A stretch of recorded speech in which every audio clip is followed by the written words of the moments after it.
Hi, I'm Luke with Out of Darts. Today we are checking out the Nerf Pro Torrent. Now, before I get started, I do want to mention this is going to be a little bit different video. There are over a dozen hobby pro-grade blasters coming out in the space, and we simply don't have enough time to cover all of them. That said, we get tons of emails and messages online asking our opinions, what mod parts we're going to do, and a lot of other things. So we're going to try cover everything in 5 minutes or less. So Perry's going to put 5 minutes on the timer.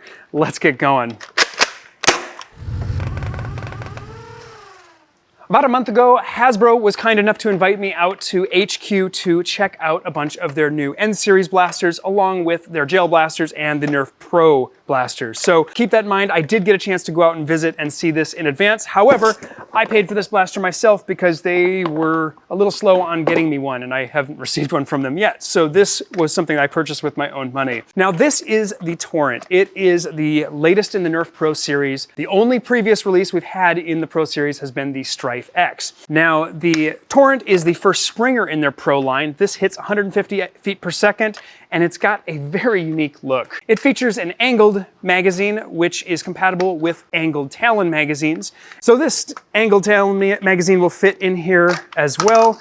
And surprisingly, the Nightingale 15-round mags actually do fit, and they pretty nearly lock in. I think with a small retainer here to push the back of the magazine towards that catch would solve that problem, but it's worth noting that there's probably a way to make these compatible successfully. On the bottom of the blaster, we've got a safety switch here and an ambidextrous mag release that works on both sides. One interesting quirk here, and I'm assuming it's kind of a cost-saving feature, but the barrel is actually made out of plastic, even though it's a tight bore barrel that actually matches the diameter quite well of the darts. You can see as I push this in and out, it holds. It's got a nice tight air seal. So that was pretty interesting. Included with this blaster is a brand new dart. Now, their darts are known to be extremely durable. The head retention is excellent and the glue is very, very good. I have shot some of the original Nerf Pro darts hundreds of times because I had limited quantity of them, and they are still retaining their heads. Now, one thing I noticed right off the bat is that this is very, very tight and small. And a little peekaboo secret back here is that we've got an N-Strike stock. So you can take one of the existing N-Strike stocks, add that on here,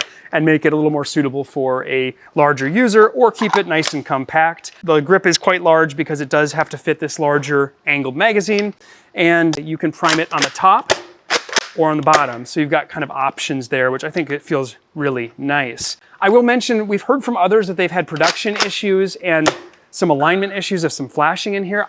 We haven't seen that on this one or the one that I played with at headquarters, so I can't really comment to that. Future Luke here, we got a chance to play with the Torrent at the game this weekend, and the results were unfortunately a little bit disappointing. We had a number of jams and squibs and issues with feeding, and it was relatively inconsistent, and I don't know exactly what the issue is, if it's a quality control problem. I will say when we were at Hasbro HQ playing with these, I had no issues whatsoever in multiple cycles through each of the blasters. I probably shot this through 4 or 5 times there and had 0 problems, and then I took it out in the field here and had a lot. A little disappointing there. I'd like to investigate a little more to figure out what's going on, but definitely wanted to put this update in the video. But overall, it's a pretty solid little platform, if not a basic blaster, but at the price point of $25, it's hard to beat. I'd say your biggest downside on this blaster is going to be the mag style. If you're already heavily invested in another style of magazine, like the standard straight magazines, this isn't going to be as viable for you. I'd love to hear your thoughts on the Nerf Pro Torrent down in the comments. Let us know if you have any additional questions, and until next time, I'm out of darts.